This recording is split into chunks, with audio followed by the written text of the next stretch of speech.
देखिए, मैं यहाँ आके बहुत ही प्रसन्नता हुई। 1866 में ये गांव अस्तित्व में आया और उसके बाद से इस गांव ने सभी हरियाणा की प्राचीन संस्कृति में जो संस्कार थे उनको ज़िंदा रखते हुए गांव में समरस वातावरण रखा और गांव में हवन करने की प्रक्रिया, खेलों की प्रक्रिया और आपस में मिलजुल के रहने का जो एक प्रथा का जो हरियाणा की एक सुंदरता है उसको जीवंत बनाए रखा।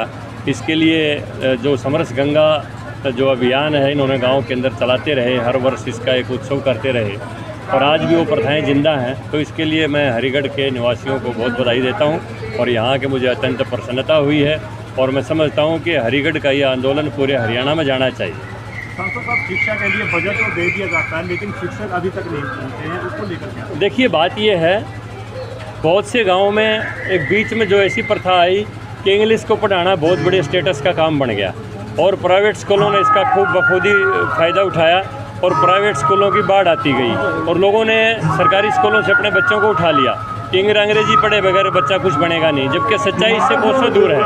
हमने कभी अंग्रेजी नहीं पढ़ी, हम किसी से पीछे नहीं रहे। तो इसलिए जब जहाँ पर शिक्षक तो वहाँ पर आएगा जहाँ स्टूडेंट होंगे, तो इस कारण इसमें ये कमी आई।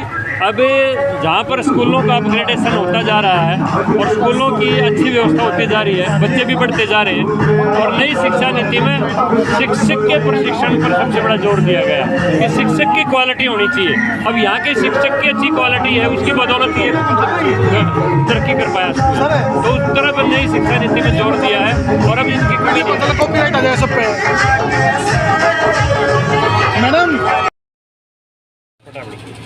एक सर, इस विद्यालय में मास्टरों की कमी है, आप कब तक पूरा करोगे इस विद्यालय के मास्टरों टीचर्स की कमी है, स्टूडेंट अच्छे हैं तो रिक्वायरमेंट थे, आज भी दे देते मुझे चाहिए। मैं फौरन शिक्षा मंत्री हमारे कौरपाल गुर्जर जी उनसे बात करता हूँ और शिक्षकों की कमी हम नहीं रहने देंगे। जहाँ स्टूडेंट अच्छे हैं वहाँ पर कोई शिक्षक की कमी नहीं रहेगी। तो जिस स्कूल में स्टूडेंट ना हो तो वहाँ शिक्षक बैठ के क्या करेंगे।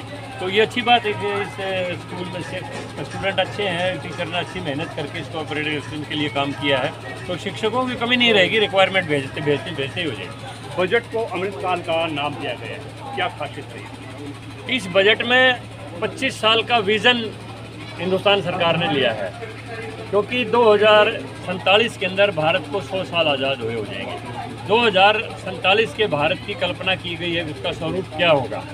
वो सबसे विकसित राष्ट्र होगा, सबसे शिक्षित राष्ट्र होगा, सबसे सांस्कृतिक राष्ट्र होगा और सबसे बड़ी बात यह है कि सबसे आर्थिक रूप से संपन्न राष्ट्र होगा। उस सारी कल्पना को लेके अमृतकाल का बजट तैयार किया गया। सर, आज का जो प्रोग्राम है उसका एक एजेंडा रखा गया है, उसके बारे में क्या कहना चाहिए? कौन सा एजेंडा? समरस गंगा ग्राम। मैं कहूँगा कि ये समरसता हरियाणा के संस्कारों में बसी हुई है, सहकारिता हरियाणा के संस्कारों में है और ये सहकारिता आंदोलन, ये समरस आंदोलन हर गांव तक जाना चाहिए।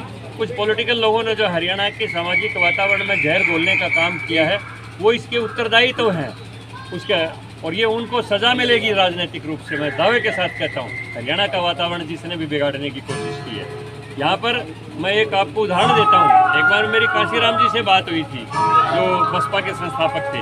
कहने कि हम हरियाणा को नहीं जीत सकते, क्या बात है? मैं कहा, हरियाणा में आपका जो राजनीतिक एजेंडा है वो नफरत के ऊपर है, समाज में नफरत फैलाते हैं और हरियाणा में नफरत है ही नहीं, तो आप कैसे कामयाब हो जाएंगे हरियाणा में? तो हरियाणा में जो भी आदमी पॉलिटिकल मंच के ऊपर बैठ के नफरत फैलाएगा वो राजनीति से दूर हो जाएगा। और ये मैं दावे के साथ कहता हूँ कि फिर जो समरस समाज की जो सबसे बड़ी फोर्स भारतीय जनता पार्टी है वो हरियाणा में भी रहेगी और देश में भी रहेगी। सर, एक ये हरिगढ़ स्कूल है जो पोर्टल पे नहीं खुल रहा है, इसका क्या कारण है? इस कब तक इस समस्या का हल करेंगे? ये टेक्निकल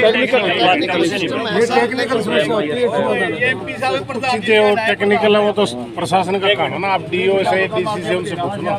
ठीक है राजकुमार जी, केंद्र सरकार का बजट आ चुका है, हरियाणा सरकार का बजट आने वाला है, उसमें क्या खासियत रहने वाली है, थोड़ा उसके बारे में देखिए।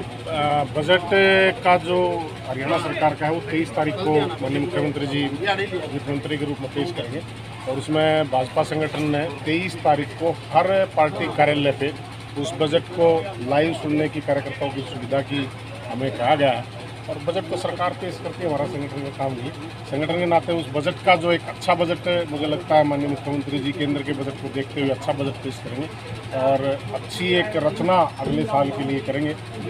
तो वो हम प्रचार करेंगे, प्रसार करेंगे, हर लोगों तक उसको पहुँचाएंगे। ऐसे ही केंद्र के बजट की आज हमारा जींद में कार्यक्रम था। इसका जो केंद्र का बजट जो हमारा पेश हुआ उसके ऊपर चर्चा हुई है, गोष्ठी हुई है जींद पार्टी कार्यालय में आज हमारी इसके बारे में चर्चा हुई। G20 की अध्यक्षता मिली है कि किस तरह से देखते हैं मोदी जी के साथ? देखिए, मोदी जी को G20 की भी अध्यक्षता मिली है और अन्य आप अगर इसको देखोगे पूरी दुनिया में मोदी जी एक राष्ट्रीय अंतर्राष्ट्रीय नेता के रूप में उभरे हैं और उन्होंने अच्छा काम किया है, अच्छा काम आगे भी करेंगे और देश का नाम रोशन हो रहा है और भी रोशन होगा। देश एक परम वैभव पर जाएगा, विश्व गुरु बनेगा, वो सोने की चिड़िया कहलाएगा, दोबारा उसी चरम पर भारत पहुंचेगा। ये मैं इतना ही मोदी जी के बारे में। और G20 का जो अध्यक्षता मिली है तो एक अच्छा संदेश दुनिया में भी गया है और इसका हमने प्रचार भी करना चाहिए, लोगों में भी इसका बात का पता होना चाहिए कि G20 क्या है और इसका एक हम अध्यक्षता कर रहे हैं। हमारे एक मौका मिला है, एक अच्छा चांस मिला, तो इसको मोदी जी अच्छी तरह से बनाएंगे। मैं उनको साधुवाद देता हूँ, धन्यवाद करता हूँ और पूरे जो हमारे शहीदों की जींद की जनता है इस G20 की अध्यक्षता का हमारा जो कार्यक्रम मोदी जी लेके आए हैं उसको सभी को शुभकामनाएं देता हूँ। बहुत बहुत धन्यवाद।